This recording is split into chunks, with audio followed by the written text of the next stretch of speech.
Imagine you are a soldier in 1932 Australia, preparing for battle against the unlikeliest of foes, the emu.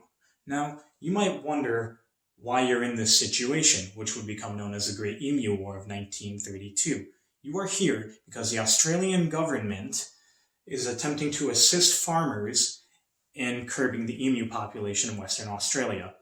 D.L. Cervantes described this unprecedented event, its chaos, as machine gunners' dreams of open fire onto serried masses of emus becoming dissipated. The Emu Command evidently ordered guerrilla tactics as its unwieldy army separated into innumerable small units, making the use of military equipment uneconomic. Thus, a crestfallen combat force was forced to withdraw from the contact area. During this speech, I will inform you on the problems behind the Great Emu War, those being socioeconomic and the emus themselves, as well as the Australian government's solution to these issues. Now, you should listen to this speech because a lot of people find something interesting when they are learning about strange historical topics, this being one of them.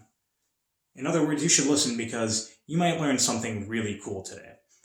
Now, to begin, soldiers returning home from World War I in Australia were gifted land by the government in order to start farming.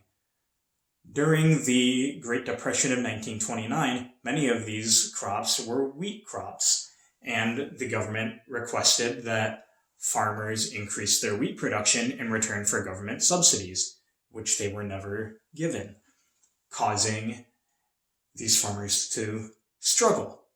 Now, in 1932, an even bigger setback occurred when a flock of 20,000 emus descended upon Western Australia during their normal migratory habits.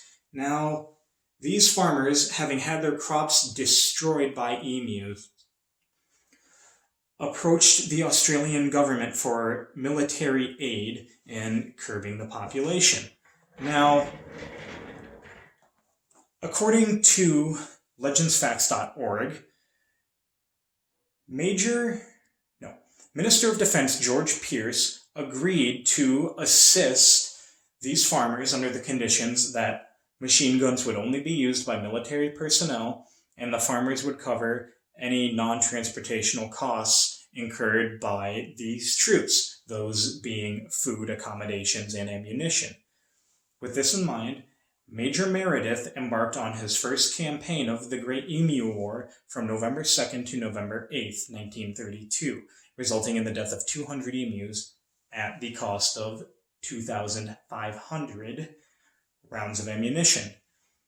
This seemingly small achievement was achieved through great difficulty in aiming at scattering crowds of emus, as well as difficulties aiming a machine gun on the back of a truck.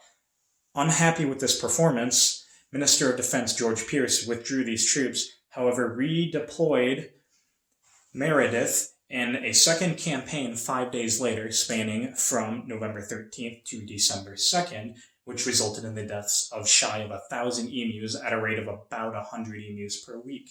However, according to Beck Crew of Scientific American, this was still at the cost of 10 bullets per one emu death. One emu, if hit, would still take multiple more bullets before it would finally die.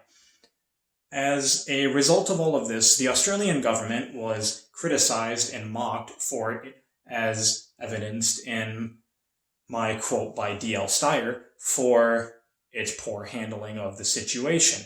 Now, having covered the outcomes of these campaigns, as well as what led up to the Great Emu War, I have taught you how these farmers got their start, how these farmers began to struggle, how their crops were destroyed, and then moving on to how the Australian government responded to this unprecedented situation.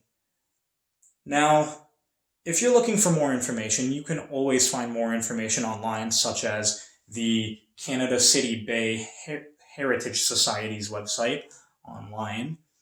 And I would wonder, moving away or having discussed this and learned about this topic, I would wonder how a modern government would handle a situation like this if it were armed with this evidence and information from Australia's past.